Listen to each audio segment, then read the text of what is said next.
Assalamualaikum warahmatullahi wabarakatuh. Sahabat sekalian, salah satu quote yang disampaikan oleh Bung Hatta adalah bahwa saya rela di penjara asalkan bersama buku.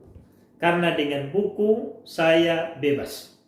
Satu waktu saya pernah ke rumah tempat kelahiran Bung Hatta di Kota Bukit Tinggi, Sumatera Barat. Saya mendapati satu buku riwayat hidup beliau yang beliau tulis sendiri atau autobiografinya. Belakangan saya melihat Gramedia mencetak buku tersebut menjadi 3 jilid dengan judul yang sama, Untuk Negeriku.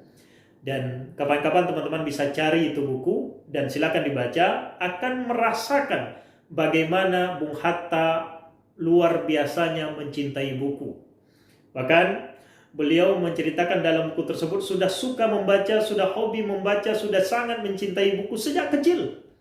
Beliau mengkoleksi buku. Ketika berangkat studi ke Belanda 1921 dan 11 tahun kemudian pulang ke Nusantara atau kembali ke tanah air, beliau membawa 17 koper. 16 koper dari 17 koper itu isinya buku. Sekali lagi, 16 koper dari koper yang jumlahnya 17 tadi itu isinya buku. Hanya satu koper yang isinya pakaian dan keperluan lain. Bahkan teman-teman sekalian, ketika Bung Hatta dibuang ke Bovendigul, bumi Papua sana, 16 koper buku-bukunya itu dibawanya semua. Dalam buku autobiografinya itu diceritakan, saya sampai mengupah orang untuk membawa buku-buku saya itu. Dan di waktu yang lain, beliau juga dibuang ke Halmahera, Maluku. Buku-bukunya itu juga menyertai beliau. Bahkan beliau dalam buku autobiografi itu diceritakan, saya mempunyai schedule atau Bung Hatta mempunyai schedule dari jam sekian sampai jam sekian membaca apa, dari jam sekian sampai jam sekian membaca apa, pada malam waktunya membaca apa, kapan menulisnya, itu dischedulekan semua. Sehingga Bung Hatta betul-betul kalau kita membaca buku itu melihat kecintaan yang luar biasa kepada buku. Bahkan teman-teman sekalian, ini lebih hebatnya, Bung Hatta ini adalah orang yang berani sekali dalam hal besar mempersonifikasikan persoalan besar pada dirinya. Contohnya begini, Bung Hatta pernah bersumpah bahwa beliau tidak akan menikah sebelum Indonesia merdeka. Beliau sekali lagi tidak akan menikah sebelum Indonesia merdeka. Syukurnya Indonesia merdeka, alhamdulillah Indonesia merdeka, sehingga ketika proklamasi 17 Agustus 1945, Bung Hatta menikah pada November 1945. Dengan siapa? Dengan Rahmi Rahim. Apa maharnya? Maharnya buku. Judul buku itu adalah buku yang beliau tulis sendiri, Alam Pikiran Yunani.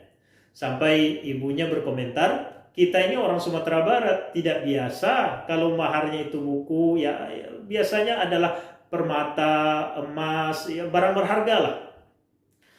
Tapi Bung Hatta mengatakan, saya ingin yang saya berikan kepada orang yang saya cintai adalah sesuatu yang saya cintai juga. Maka buku yang berjudul Alam Pikiran Yunani menjadi mahar pernikahan Bung Hatta. Dan anak-anaknya bercerita, saya membaca buku ini teman-teman sekalian, Bung Hatta di mata 3 putrinya. Bung Hatta ini kalau membaca buku, tidak pernah dia melipat buku seperti ini.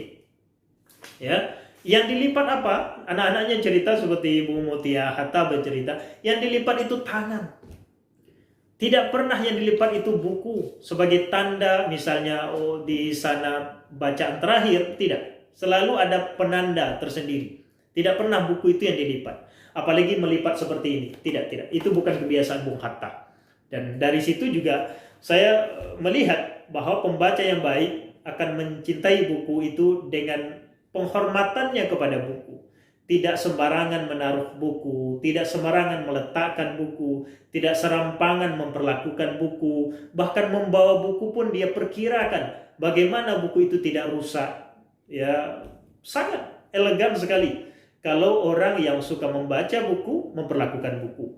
Maka Bung Hatta suatu ketika pernah juga ya memanggil anaknya, lalu pada anak-anaknya Bung Hatta menyampaikan, coba kalian ambil ini buku-buku ayah yang kalian sukai. Waktu itu beliau sudah berusia tua ya, di akhir usianya. Di perpustakaan beliau di Jakarta Pusat. Saya pernah ke sana sekali beberapa tahun yang lalu. Itu satu ruangan penuh isinya buku semua. Dan satu ketika, sekali lagi Bung Hatta memanggil anaknya, meminta putrinya itu mengambil apa buku yang kalian cintai, yang kalian sukai, silakan kalian ambil. Lalu anaknya bertanya, maksud ayah apa? Sebab kata beliau, kalau nanti ayah sudah meninggal dan kalian membutuhkan atau kalian sangat membutuhkan sifatnya materi untuk kebutuhan hidup, kalian juallah buku-buku ayah ini. Tapi belum sempat Bung Hatta menyampaikan apa yang hendak dia sampaikan secara utuh, anak-anaknya sudah memotong pembicaraannya. Tidak. Kata anak-anaknya, buku adalah identitas ayah. Ya, kami akan menggadaikan yang lain, tapi tidak dengan buku ayah ini. Maka teman-teman sekalian, di rumahnya Bung Hatta di Jakarta Pusat itu, di Jalan Medan Merdeka Selatan nomor 13, Bung Hatta memang sudah pergi, meninggalkan kita puluhan tahun lalu. Tapi begitu kita berada di ruangan itu, seperti kita melihat bahwa di kursi yang kosong beliau ada di sana. Seperti kita melihat bahwa di rentetan rak-rak buku itu beliau berdiri di sana. Seperti biasa kita lihat di foto-foto yang tersimpan di Google misalnya, bila kapan kita mencari di Google, kita melihat Bung Hatta sedang membaca. Nah, seperti itulah, seperti ada Bung Hatta itu di ruangan tersebut, tengah membaca, tengah duduk, tengah menikmati buku-bukunya dari tahun 800-an dengan berbagai tema, dengan berbagai gender buku, fiksi dan fiksi yang akan menggugah kita untuk juga ya mulailah membaca, menjadi pembaca yang baik seperti yang Bung Hatta ajarkan. Bung Hatta ini kalau meminjamkan buku kepada orang tidak pernah beliau ya menyewakan tentunya, tetapi ada syaratnya. Orang itu tidak boleh mengembalikan buku dalam keadaan rusak sedikit pun, tidak boleh. Kapan mereka mengembalikan buku mesti dalam kondisi bagus. Nah, saya kira ini yang mau saya sampaikan pada kali ini. Kita melihat bagaimana salah satu founding fathers bangsa ini adalah orang-orang yang jenius, orang-orang yang intelektual, ya, orang-orang yang intelek, orang-orang yang sangat literat sekali, orang-orang yang sangat mencintai buku. Ketika bangsa ini atau anak-anak bangsa ini ingin bangkit kembali, tidak usah jauh-jauh kemana-mana kita. Lihat saja founding fathers bangsa ini dengan berbagai tipe mereka, latar belakang mereka, ada satu yang sama, benang merah yang mempersatukan mereka. Benang merah itu adalah mereka mencintai buku. Demikian, Assalamualaikum warahmatullahi wabarakatuh.